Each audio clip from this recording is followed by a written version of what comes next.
then a few minutes later, I got a three-way text from Tucker Carlson with an unknown number that was President Trump's cell phone.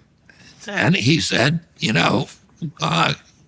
will you guys talk? And then I said yes. And a few minutes later, I got a call from President Trump. And we talked probably for 30 or 35 minutes. And we talked about a whole lot of issues, different issues, and, about his shooting and about the issues that I was interested in. And he expressed a kind of at that point, which was a conformance with me on an alignment with me on some of those issues. And we agreed to meet the next day, and we ended up meeting in Milwaukee, and we had, I think, probably about 2.5 hours together. And at that point, we talked about the food system. We talked about the chronic disease epidemic. We talked about the neocons and the addiction to war. And I was impressed by his I would say, visceral revulsion about the neocons and about their view of an imperium abroad and a national security state at home, which go hand in hand because imperialism abroad is inconsistent with democracy at home. And with also his abhorrence for censorship, which he was, again, it was visceral with him. And I think part of that is because he's seen it in action. He's been the target of censorship the same as I have.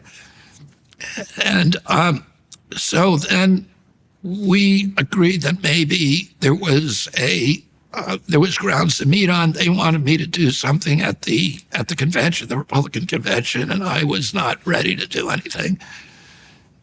And then after that, I actually contacted the Harris campaign to see if she would have a conversation with me. And she just said outright no.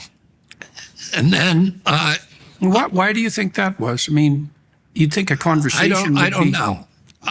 To me, it's unimaginable that, you wouldn't have a conversation, that kind of conversation, particularly because, because the race can be so close. It's going to be within 2 or 3 points. And I had a following enough that was large enough to swing it one way or the other. And at least theoretically.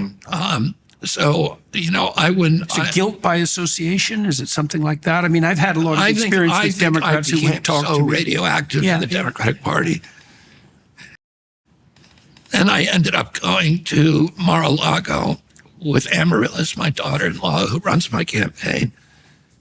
And we sat down with Don Jr. and with President Trump and Susie Wiles' campaign manager for several hours and talked through these issues. And we agreed to do a unity campaign where we would, like they have in Europe, where there are, there's coalitions where you don't give up your own independence or your capacity to criticize your allies on things with which you don't agree with them.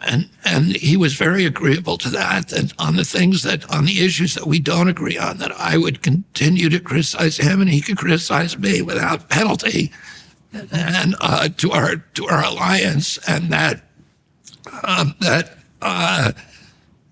the issues that we did agree on, he agreed to make them priorities and to involve me in some way in helping to choose the new government and helping to give emphasis to the policies that I was concerned about. And the 3 policies were children's health and the chronic disease epidemic, and which involves the food system and getting the corruption out of the public health agencies and out of USDA. Second, to ending the censorship and surveillance, and number 3, ending the warfare state, ending the Ukraine war immediately.